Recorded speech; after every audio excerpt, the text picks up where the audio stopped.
Kristen Sharma, and I am excited to bring a lesson on courage to you today. I hope everyone's doing great, and one of the ways that I like to teach the word courage is by some stories and examples. So I have kind of a fun little story for you.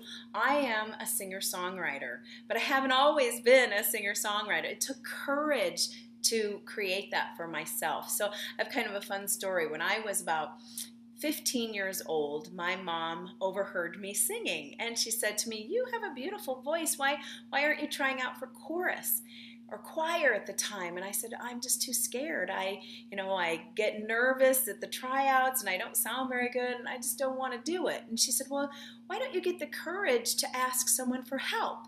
I had been afraid to ask for help because I didn't want to look vulnerable. I didn't want to look needy or unskilled, but I got the courage to ask a friend of mine for help who was an amazing singer.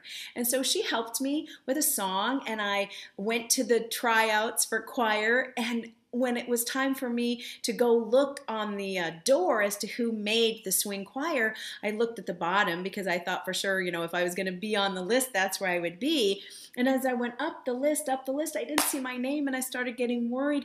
And there my name was at the top. I had taken first place in the tryouts for the swing choir, and I'd never even been in it before. And so that was such a great experience for me to have the courage to move through, to ask for help, even when you're scared to death of, the outcome. So the great news is I went on to be a singer. I got A+ in my music classes.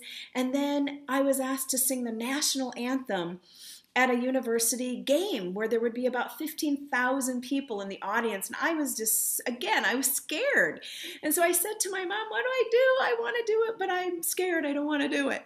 And she had the best advice for me. She said, "You're going to fake it until you make it. You're going to act confident. You're going to put your shoulders back, your chin up, and you're going to walk out onto that basketball court, and you're going to act as if you are confident, and you are going to act as if you are not afraid." And so I thought that was pretty good advice, and I actually did that and had, amazing, did well and had amazing comments. I had somebody write me a letter saying, it was the most beautiful national anthem I had ever heard. You could have heard a pin drop. And so because I was courageous and because I had people around me who pushed me a little bit to be courageous, it made a difference. And now here I am many, many years later, writing music for good causes all around the world, which may have never happened if I hadn't embraced courage.